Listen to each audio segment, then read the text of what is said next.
Bonjour les loulous, c'est encore moi. J'espère que vous allez bien et que vous arrivez à bien occuper votre temps avec papa, maman, vos frères, vos sœurs. Alors aujourd'hui, nous allons faire des mathématiques. Nous allons faire le jeu de greli-grelot, vous vous souvenez, greli-grelot? Et puis, je vais vous apprendre à fabriquer un nouveau jeu. Alors pour cela, il va vous falloir une feuille blanche, un crayon de papier, et puis vous pourrez demander à papa, maman ou vos frères et sœurs de vous donner un petit coup de main. Allez, vous êtes prêts? On y va! Alors, vous la reconnaissez? Eh oui, notre boîte en fer avec les cubes. Aujourd'hui, nous allons jouer à greli-grelot. Vous vous souvenez de greli-grelot? Alors, je vais prendre un nombre de cubes dans une main. Je vais vous le montrer. Ensuite, je le cacherai. Je prendrai un nombre de cubes dans l'autre main. Je vous montrerai, je cacherai. Et je ferai greli-grelot. Il faudra compter combien j'ai de cubes en tout dans les mains. Ça y est, vous êtes prêts? Alors, on va commencer facile. Et puis, au fur et à mesure, ça deviendra de plus en plus difficile. Alors, on y va. Je prends des cubes. Alors, on regarde.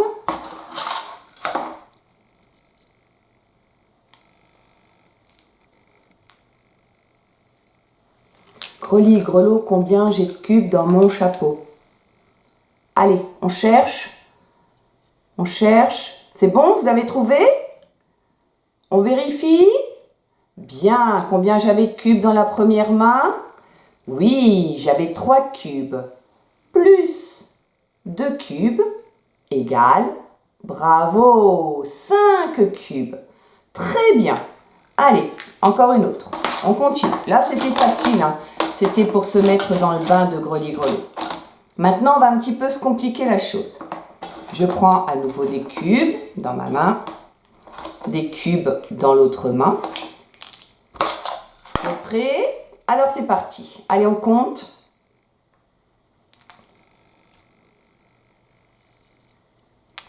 Greli-grelot, combien j'ai de cubes dans mon sabot?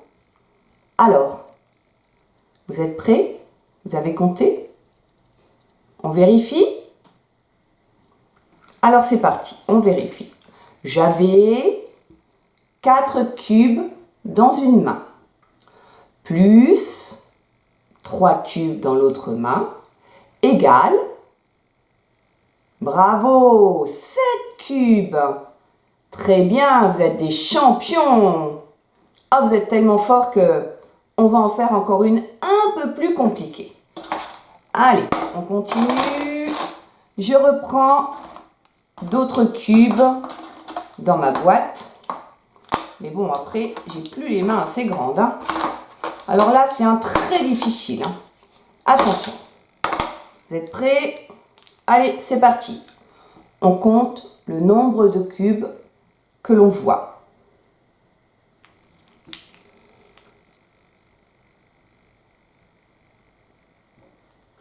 Greli-grelot, combien j'ai de cubes dans mon chapeau?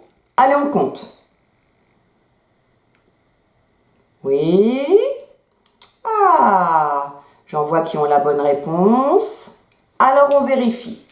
Dans une main, j'avais... je ne sais plus si c'est les bonnes couleurs, c'est pas grave. Dans une main, j'avais 5 cubes. Dans l'autre main, j'avais 3 cubes. 5 plus 3 égale, bravo, j'ai en tout 8 cubes dans mes mains. Oh, c'était trop simple. Allez, on continue. Là, c'est une très compliquée. Alors, j'essaye de mettre à peu près. Hop. Alors là, celle-là, elle est dure. Vous êtes prêts? Alors, on y va. Allez, on compte bien les cubes que j'ai dans ma main. C'est bon, vous avez compté? Je cache les cubes dans l'autre main. Je cache. Greli-grelot, combien j'ai de cubes dans mon chapeau? Allez, on compte. Dans une main, j'avais Et dans l'autre main, j'avais... Et Greli-Grelot les a mélangés. Donc maintenant, j'en ai... Bravo! J'entends des réponses justes. Alors, on vérifie. Dans une main, j'avais combien de cubes? Oui, j'avais 6 cubes. Dans l'autre main, j'avais combien de cubes? Bravo, j'avais 4 cubes. Donc, 6 plus 4, en tout, j'ai 10 cubes. Bravo les loulous. Oh, vous êtes trop forts. Alors, comme vous êtes très forts, maintenant, on va passer à un autre jeu. Alors, je vais prendre l'ardoise. Je prends un feutre Velleda et je vais écrire un nombre.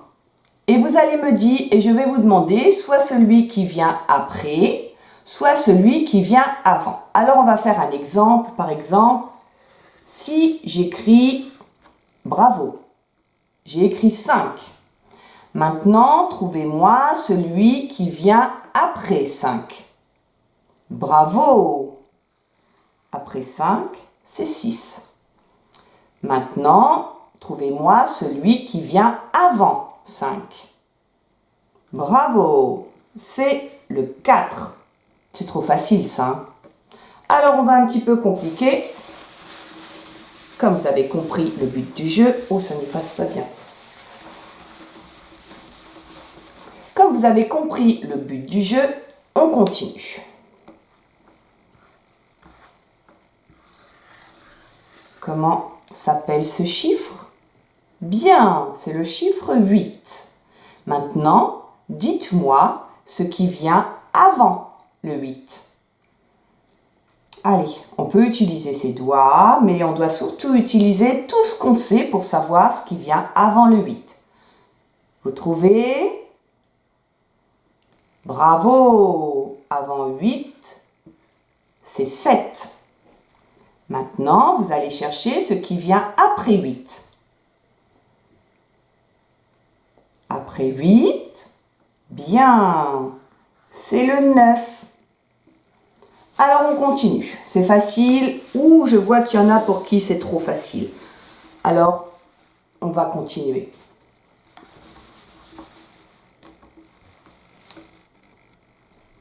Si je vous écris, vous savez le lire celui-là? Bien, c'est le nombre 10. Maintenant, trouvez-moi ce qui vient avant le 10. Allez, on cherche ce qui vient avant le 10. Encore trop facile. Bravo, c'est le 9. Alors, comme vous êtes très fort, on continue. Bon, mon ardoise n'est pas très propre, c'est comme à l'école, mais c'est pas grave, je la nettoierai après. Alors, ça se complique. On continue. Ah, je vais l'écrire un petit peu plus pour avoir de la place. Voilà. J'ai écrit le nombre 13. Dites-moi ce qui vient après le 13. Après le 13, après le 3, c'est quoi? Oui, c'est le 4. Donc, après le 13, c'est le... Bravo! Le 14, qui s'écrit un 1 et un 4. Vous êtes très fort! Alors, un dernier, et puis après, je vous proposerai de faire un autre jeu. Qu'est-ce qui vient avant le 16? Qu'est-ce qui vient avant le 16? Avant le 6, c'est quoi? C'est 5. Donc, avant le 16, c'est quoi? Le 1 de la dizaine, je la remets devant. C'est le 15. Bravo les champions! Alors, ce jeu-là, vous pouvez le faire à la maison, avec vos frères, vos sœurs, même tout seul, si vous voulez, pour vous entraîner. Maintenant, je vous propose un jeu à fabriquer. Alors, le petit jeu mathématique que je vous propose, c'est tout d'abord d'écrire les chiffres. Ensuite, on découpera sur les lignes et on fera un jeu qui consistera à remettre tous les chiffres dans l'ordre de la comptine numérique. Pour ça, vous allez demander à papa, maman, vos frères ou vos sœurs de prendre une feuille et de tracer 3 lignes. Ensuite, dans l'autre sens, ils vont tracer 1, 2, 3, 4, 5 autres lignes. Et donc, ça va faire, comment ça s'appelle ça, avec des carrés sur toute la feuille? Bravo, ça s'appelle un quadrillage. Ou alors chaque carré du quadrillage mesure environ 5 cm par 5 cm, à peu près. Donc, vous demandez à un adulte ou à vos frères ou vos sœurs de vous aider. Ensuite, vous prenez vos ciseaux et... Non, on ne prend pas les ciseaux. J'ai oublié. Avant de découper, vous allez écrire les nombres de 1 jusqu'à 24 parce qu'il y a 24 cases. Avec le feutre bleu, vous allez écrire certains nombres. Avec le feutre vert, vous écrirez à chaque fois quand dans le nombre il y a 5. Et avec le feutre rouge, on écrira les dizaines. Je vais vous montrer, on va le faire ensemble. Alors on commence par la première case en haut à gauche de la feuille. Je vais écrire, ben oui, le 1. 1. Ensuite, 2. 3. 4. Et j'ai dit le 5, on l'écrit en vert.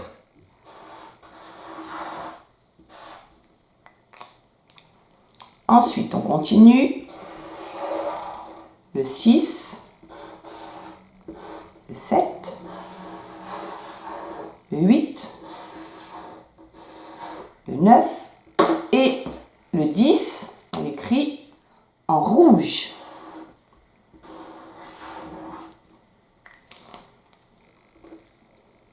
On continue.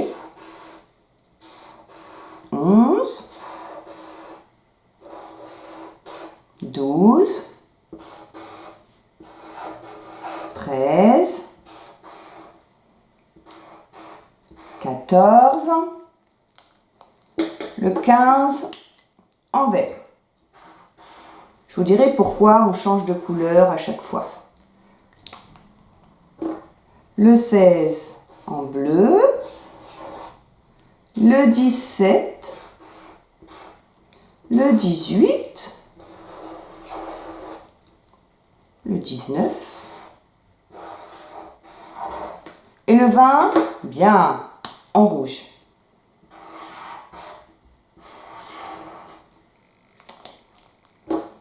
Ensuite, 21,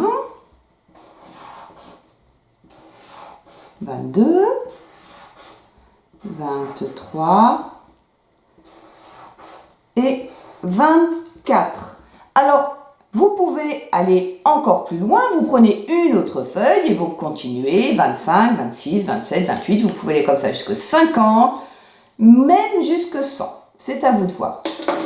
Ensuite, vous allez découper chaque petit carré avec vos ciseaux. Vous allez être des rois du découpage quand vous allez revenir en classe. Hein. Oh là là, je le sens. Vous allez avoir fait plein de progrès. Alors moi, je découpe juste la première ligne pour vous montrer. Vous découperez toutes les petites cases. Hop, on découpe bien droit sur le trait.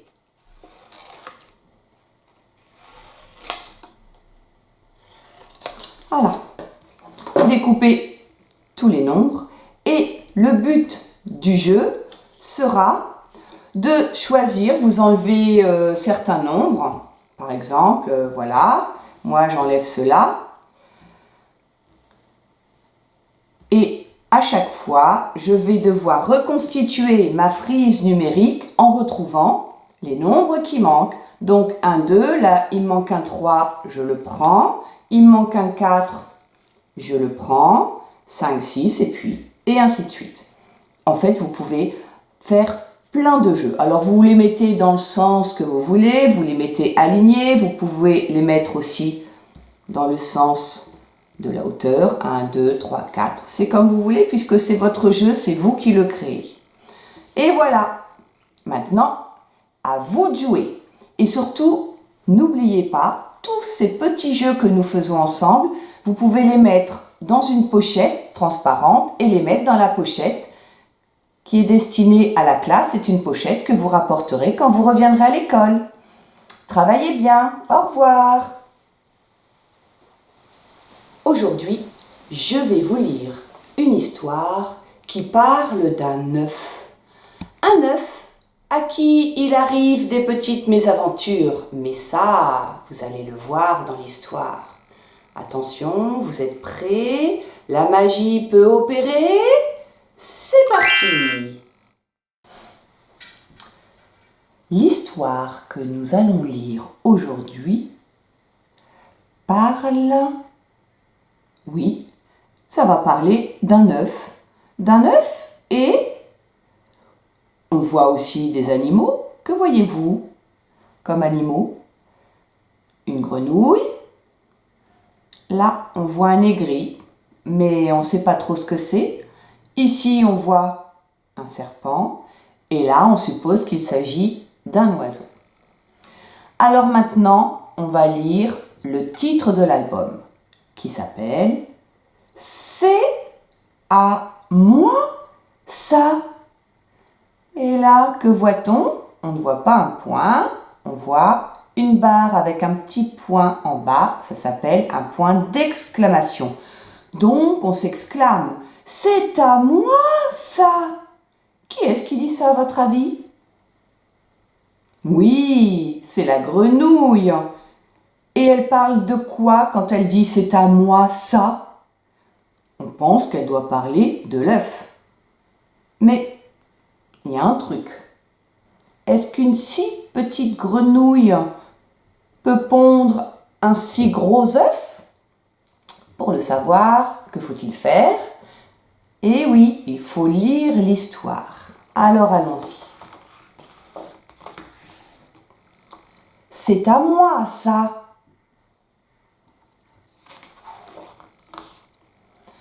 Dans la jungle, terrible jungle,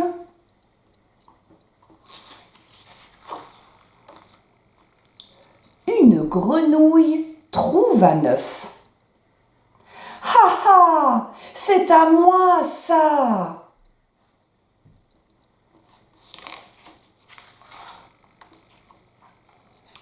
Psst, psst, psst, psst. C'est à moi ça, dit le serpent.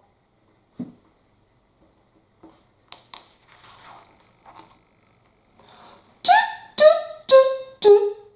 C'est à moi ça, dit l'aigle.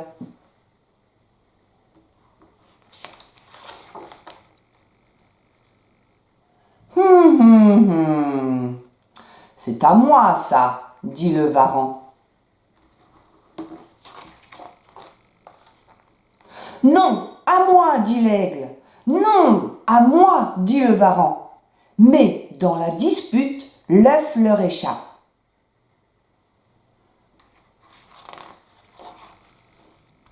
Et tombe sur la tête d'un éléphant.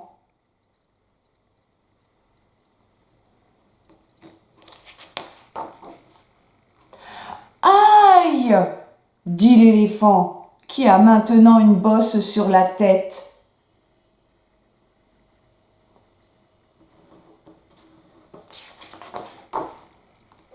C'est à qui ça? Demande l'éléphant.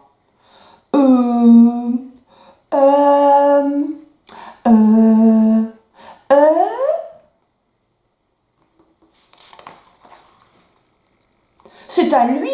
Non, c'est à lui. Non, c'est à lui. À moi?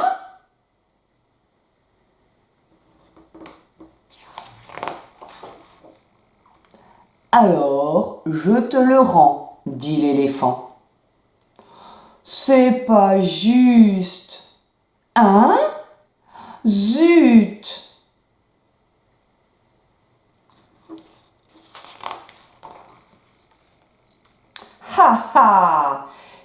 enfin à moi, ça, dit la grenouille.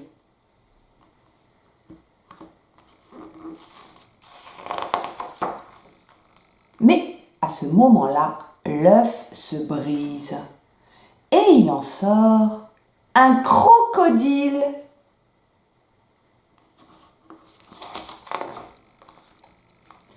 Qui, en voyant la grenouille, dit « C'est à moi, ça !» Et voilà. Alors maintenant, revenons un peu sur l'histoire. Que va faire, à votre avis, ce bébé crocodile tout juste sorti de l'œuf? Ah, il court après la grenouille pour eh oui, pour la manger probablement. Et donc là, nous avons vu des animaux qui pensaient que l'œuf leur appartenait parce que ce sont des animaux que l'on dit ovipares. Les animaux ovipares sont des animaux qui pondent des œufs. La grenouille pond des œufs, c'est un animal ovipare. Le serpent aussi, l'aigle pond des œufs, le varan pond des œufs. Alors le varan, ça ressemble à un gros lézard. Mais pourquoi, à votre avis, l'éléphant n'a pas voulu garder l'œuf? Eh oui, parce que l'éléphant, c'est un mammifère, il est vivipare et lui, il ne pond pas d'œufs. Son bébé grandit à l'intérieur de la maman éléphant et lorsque le bébé naît, il va directement boire le lait aux mamelles de sa maman. C'est pour ça qu'on dit que les éléphants et d'autres animaux sont des mammifères lorsque leurs bébés peuvent boire aux mamelles de leur maman. Et donc, pour les autres animaux qui pondent des œufs, on dit qu'ils sont ovipares et leur bébé se développe dans l'œuf à l'intérieur du ventre. Alors, soit du ventre, soit il se développe une fois que l'œuf est pondu à l'extérieur du ventre de la maman, mais le bébé se développe toujours dans un œuf. Donc, je répète, la grenouille, le serpent, l'aigle, le varan, comme les lézards, ce sont des animaux ovipares parce qu'ils pondent des œufs. L'éléphant, c'est un animal vivipare, c'est un mammifère, et donc les bébés éléphants, qu'on dit, comment on les appelle déjà? Bien, les éléphantaux boivent le lait aux mamelles de leur maman.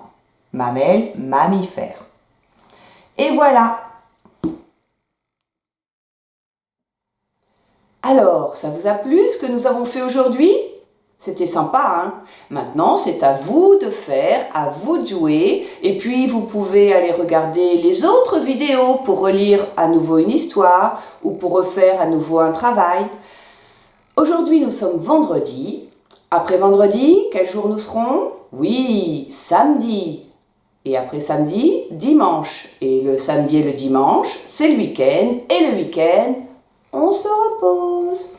Donc moi aussi, je vais me reposer un petit peu le week-end et nous, on se retrouvera lundi. D'ici là, soyez bien sages et je vous envoie plein de gros bisous.